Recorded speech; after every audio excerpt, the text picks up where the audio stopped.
이사야 47장 14절 15절 말씀 봉독합니다.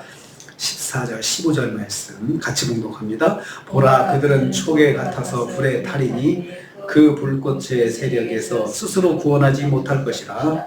이 불은 덮게 할 숯불이 아니요 그 앞에 앉을 만한 불도 아니니라. 내가 같이 힘쓰던 자들이 내게 이같이 되리니 어려서부터 너와 함께 장사하던 자들이 각기 제 길로 흩어지고 너를 구원할 자가 없으리라. 아멘. 아멘.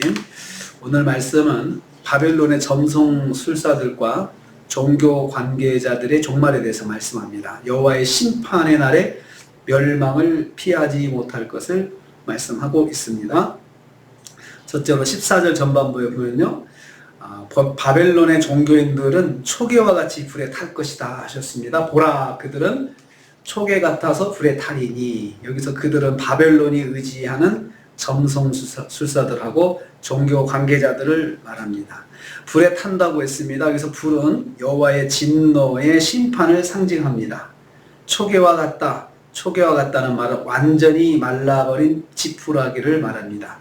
지푸라기가 불에, 마른 지푸라기가 불이 붙었을 경우에 순식간에 타올라 흔적도 없이 사라지듯이, 그렇게 바벨론의 종교 관계자들도 하나님의 진노에 완전히 멸망할 것을 말씀하고 있습니다. 순식간에 불을 끌 틈도 없이 그냥 마른 지피 한번 타기 시작하면 그냥 바로 새카매지지 않습니까?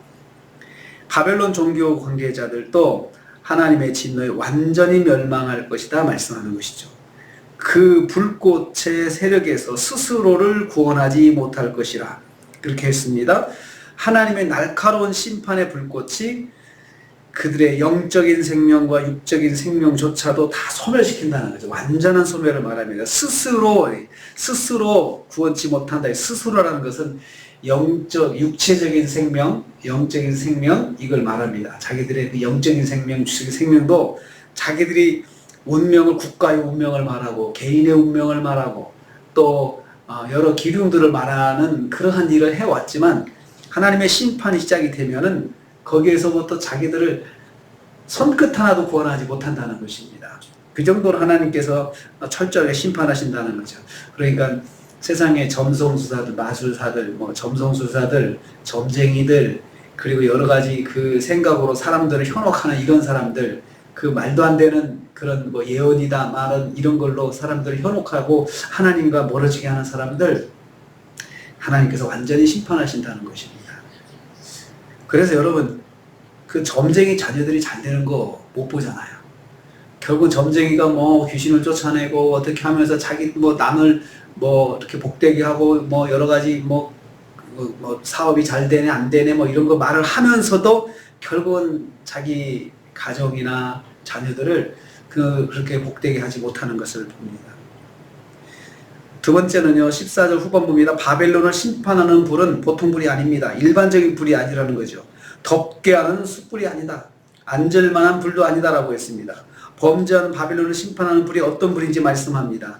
하나님의 심판의 불은 추위를 녹이고 몸을 따뜻하게 하는 유익한 불이 아니라는 뜻입니다. 하나님의 심판의 불은 무엇이든지 들어가기만 하면 다 타버리는 그런 종류의 불입니다. 쇠가 들어가 완전히 녹아버리는 용광로 같은 불이라 할 수 있습니다. 여기서 불은 문자적 의미의 불이 아닙니다. 악인이 도저히 견딜 수 없는 하나님의 무서운 심판을 불이라 표현한다 했습니다. 하나님의 심판이 점술가들, 우상숭배자들, 배역한 자들에게 온전히 내려질 것을 말씀합니다. 사람을 미혹하고 현혹한 우상숭배자들은 완전히 소멸당하는 심판을 받게 될 것입니다. 그들의 일상적인 삶은 대접받고 그럴 수 있습니다. 그렇지만 하나님께서 결단코 가만히 놔두지 않으신다는 것입니다. 15절 말씀입니다. 세 번째로 바벨론을 심판해서 구원할 자가 없을 것이다 다시 말씀합니다. 먼저 내가 힘쓰던 자들이 내게 이같이 될 것이다. 12절에 언급된 바벨론 건국 초기부터 힘써왔던 각종 점성술사들, 주술사들의 노고가 아무 소용이 없게 될 것을 말씀합니다. 이제 그런 심판의 날이 됐을 때 이 사람들이 가만히 있는 것이 아니고 또 그래도 거기서 뭔가를 예언을 하는 것이죠. 우리가 이러다가 결국은 더 좋은 나라가 될 것이다 라고 그렇게 예언하면서 그 사람들이 조금이라도 하나님을 찾지 못하도록 더 그 마음을 계속 묶어놓는 것이죠. 사람들을 묶어놓습니다. 그리고 자기들을 계속해서 의지하게 만들고, 그런데 그들의 노고가 아무 소용이 없을 것입니다. 또 어려서부터 함께 장사하던 자들이 흩어질 것이다 했습니다. 여기서 이 말씀은 바벨론의 종교에 영향을 미치던 외국의 여러 마술사들, 하나님의 심판에서 직면해서 어찌할 바를 모를 것이다 라는 그런 말씀이 되는 것입니다. 내가 같이 힘쓰던 자들, 어려서부터 너와 함께 장사했다는 말은 무역했다 이런 뜻도 되지만은 그들을 현혹했다는 것이죠. 그 거래하듯이 사람들을 현혹했던 사람들, 이런 사람들, 그런 점성술사들, 그 건국 초기부터 바벨론에 영향을 미쳐왔던 그런 점성사들, 그리고 심지어 해외의 모든 세계에서 흩어져 있는 유명하다고 하는, 용하다 하는 그런 점성술사들이 다 바벨론에 그런 모아가지고 영향을 주고 같이 그 예언하고 막 이렇게 해서 나라를 이끌었던 사람들입니다. 너를 구원할 자가 없으리라라고 했습니다. 세계적인 종교인이 바벨론을 구원하지 못할 것을 말씀하고 있습니다. 어떤 존재도 하나님의 심판에서 바벨론을 구원할 수가 없습니다. 이렇게 쭉 말씀하시는 것은 먼저 선포되는 말씀이 있지 않습니까? 이것은 하나님의 구원의 때입니다. 말씀이 선포될 때는 하나님의 구원의 때예요. 말씀을 듣고 돌아오라는 것입니다. 말씀을 듣고 회개하라는 것이죠. 말씀을 듣고 하나님을 붙잡으라는 것입니다. 그런데 그 구원의 때를 놓치면 하나님의 심판의 때가 오는데, 그 때가 되면 그 심판을 피할 길이 없습니다. 절대로 없습니다. 이사야서가 말씀하고 있는, 반복적으로 말씀하고 있는 것은 하나님이 일단 심판을 시작하시면 절대로 봐주는 것이 없으시다는 것이죠. 하나님의 백성도 봐주지 않으시고, 더군다나 그 이방인들, 하나님을 믿지 않고 우상을 섬기는 사람들을 봐주시겠습니까? 절대로 봐주지 않으신다는 것이죠. 그래서 성경이 이렇게 말씀합니다. 구원받을 만한 때에 돌아오라. 구원받을 만한 때에 돌아오라. 말씀이 선포될 때 하나님 앞에 돌아오라. 그렇게 말씀하고 있습니다. 하나님은 항상 기회를 주십니다. 기회를 주십니다.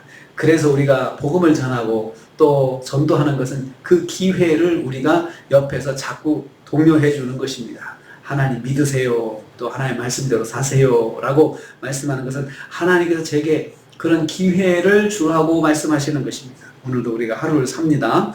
우리도 완벽하지 못합니다. 그렇지만 우리는 들을 귀가 열려야 합니다. 그래서 하나님께서 말씀하실 때 귀에 듣고, 아버지 알았습니다. 제가 그렇게 하겠습니다. 하고 또 그렇게 순종하면서 오늘 하루도 주님과 동행하시는 저와 여러분 되시기를 주님의 이름으로 축복합니다. 주님 감사합니다.